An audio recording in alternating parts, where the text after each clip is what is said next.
KPBS On Demand is supported by the San Diego County Toyota dealers, presenting a new 2025 Tundra designed to combine performance and comfort with up to 437 horsepower and 10-speed automatic transmission. See your Toyota dealer, the San Diego County Toyota dealers. We make it easy.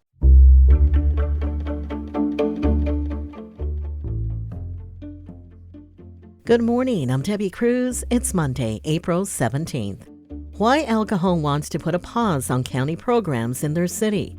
More on that next, but first, let's do the headlines. Following months of stabilizing repairs, passenger rail service between San Diego and Orange County is fully restored today. Emergency repairs started after shifts in the San Clemente tracks were detected. This was an emergency fix, and we know that it is for the short term, and that we've already started looking at the longer term fixes. That was Eric Carpenter with the Orange County Transportation Authority. He said the OCTA board is looking into funding for studies that will look into long-term fixes for this part of the rail line. 4 sons of former cartel leader El Chapo Guzman Loera have been indicted. The charges resulted from an investigation into the Sinaloa cartel's drug trafficking activities, which included moving drugs through San Diego County. San Diego U.S. Attorney Randy Grossman spoke about the impact at a press conference Friday. Drug seizure statistics show our region has become an epicenter for fentanyl trafficking into the United States, and overdose deaths in our communities have risen to unprecedented levels. Only 1 son has been arrested. KPBS will no longer post on Twitter. The decision comes after an assessment of the platform's stability and credibility. It's also a move informed by Twitter's decision to label NPR and PBS as government-funded media. This falsely implies that the outlets aren't editorially independent. You can read General Manager Deanna Mackey's full statement on the decision at kpbs.org. From KPBS, you're listening to San Diego News Now. Stay with me for more of the local news you need.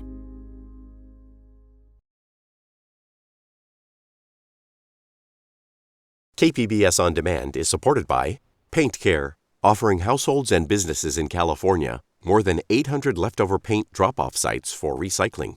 Quantities of 100-plus gallons of paint may qualify for a large volume pickup. Learn more at paintcare.org.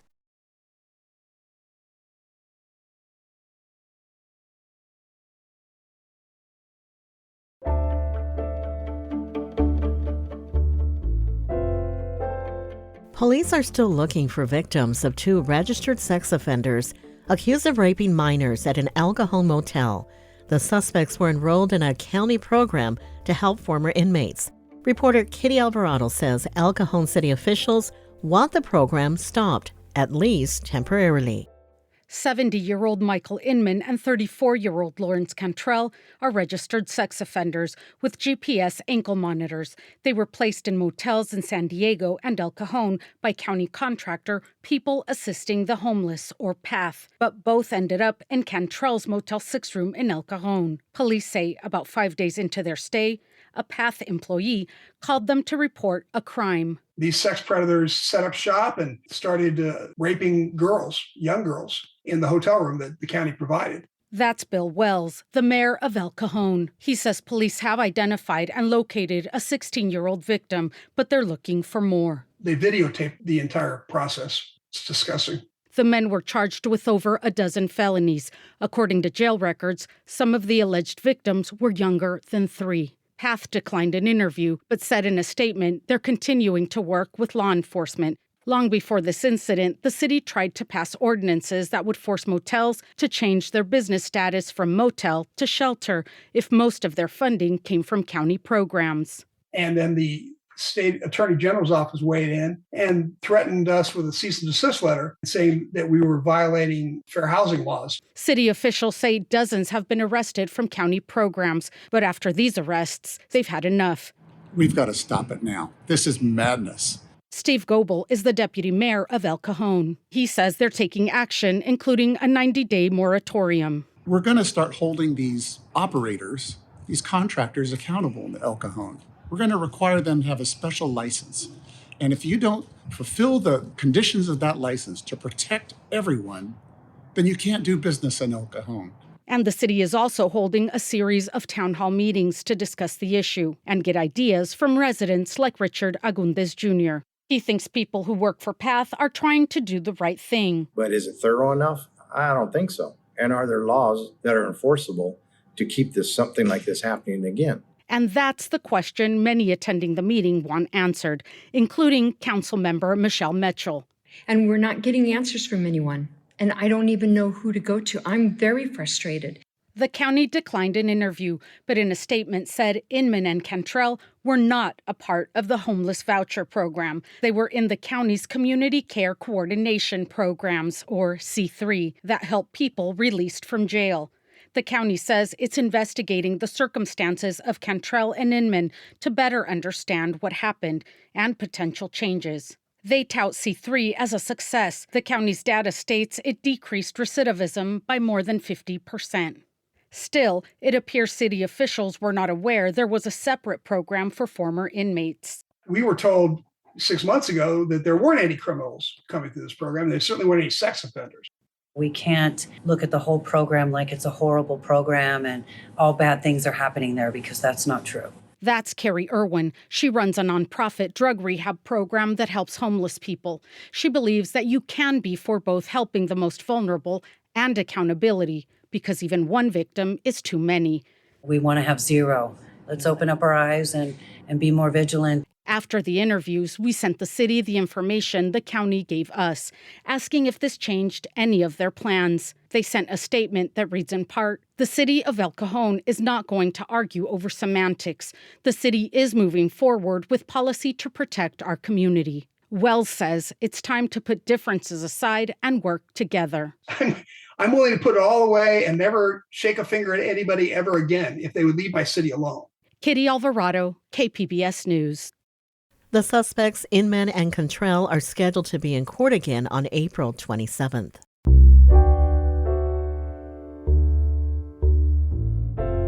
An ordinance to ban encampments in public places is moving forward. A San Diego City Council committee sent it to the full council for review Thursday. There's still questions about how it will work and how it's different from laws already on the books.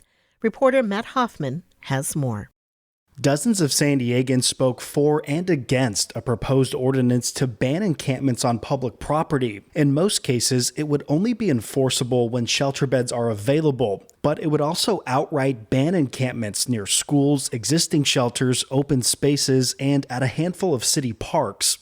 Ultimately, members of the council committee voted to send the proposal off to the full council, but without a recommendation and asking for more details about how it would work. The ordinance is being proposed by Councilmember Stephen Whitburn with support from the mayor. This ordinance simply describes what we want. It takes the issue head on. It says no camping. It's not encroachment. It's not illegal lodging. We're talking about encampments. Whitburn says this is about public health and safety, with reports of drug use and unsanitary conditions at encampments. Matt Hoffman, KPBS News. San Diego has a new opera venue, 7-Eleven. 7-Eleven owners around the country have acknowledged using the music to drive away people who are homeless.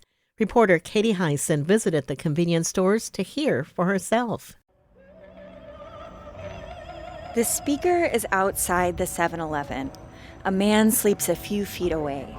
Another digs for recyclables in the trash can underneath it. I ask him, "Does that music bother you?" No. John Everson studies the effect of music on the brain. He says music can be very beneficial if it's your choice to listen. Deciding which music to listen to and how loud to listen to it and when to turn it off. When you take that away, things change very dramatically. Everson says unwanted background noise raises stress levels. And the less money you make, the harder it is to find quiet spaces. You almost need to pay more to buy more silence. Joey Rubio used to be homeless and now works as a program supervisor at a detox center. He doesn't care about the opera music. There are other needs that feel much more urgent to him, like understanding why people are sleeping there and where else they could go. We need more beds, And that's what it all comes down to. You can't just send somebody with mental health right back out to the streets and expect them to get right. Katie Hyson, KPBS News.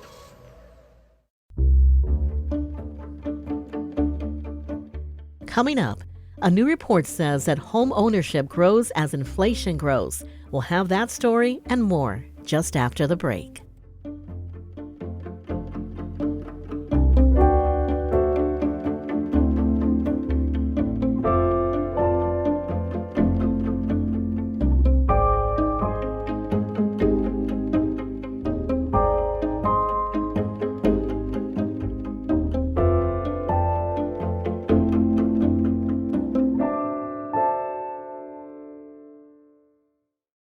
KPBS On Demand is supported by UC San Diego's Art Power, presenting cellist Joshua Roman, performing from his album Immunity, alongside music by J.S. Bach and more, Sunday, June 22nd at UC San Diego's Epstein Family Amphitheater. Reserve your tickets at artpower.ucsd.edu.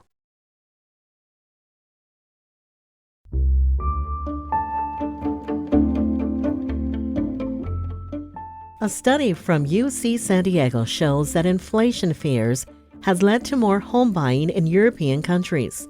SciTech reporter Thomas Fudge has more. In the years around 1990, Poland suffered a frightening shock of inflation, which rose to more than 500%. Since then, home ownership has risen to more than 80% in Poland. In France, it's less than 60%. The connection between inflation fears and buying homes is documented in a paper co-written by Rady School of Management professor Alex Welsjoe. If people think that real estate is a good inflation hedge, then they're going to be more likely to be a homeowner because they want to be able to protect themselves from that high inflation. Welsjoe says a survey showed protection against rising rents was a major motivator for home buyers, second only to the belief that home ownership brought peace of mind. The study had to control for other factors, such as whether fixed-rate mortgages were widely available. Thomas Fudge, KPBS News. April is the International Month of the Military Child. It's a time to honor the children of members of the U.S. Armed Forces across the world. Education reporter MG Perez has more. Hancock Elementary near Tierra Santa has almost 700 students. 98% of them have at least one parent who is on active duty. School administration invited Navy crew members from the USS Pearl Harbor to lead a field day boot camp on Friday and honor the children of active military members for the sacrifice of the time they spend without their parents.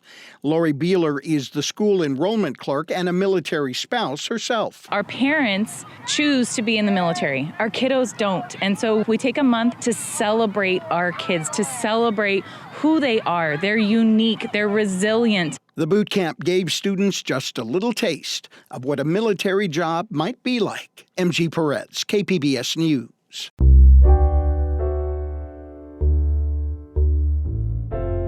You can celebrate National Poetry Month at an event featuring San Diego's new poet laureate, Jason Magabo Perez. It's happening tonight at 6:30 at the Mission Hills Hillcrest Knox Library. Perez is the author of 2 books, which include poetry, personal essays, fiction, and oral history. He's the director of the Ethnic Studies program at Cal State San Marcos. He says he teaches students to use writing as a tool for empowerment. Whatever students feel they need to articulate, I try to, offer them tools to use poetry, poetic tools and devices that help them process, right? And if they feel comfortable, safe, and feel compelled to see poetry as something that's meaningful to their lives. Perez made his debut as poet laureate at the Mayor's State of the City address in January. That's it for the podcast today. As always, you can find more San Diego news online at kpbs.org.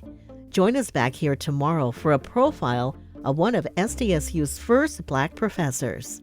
I'm Debbie Cruz. Thanks for listening and have a great Monday.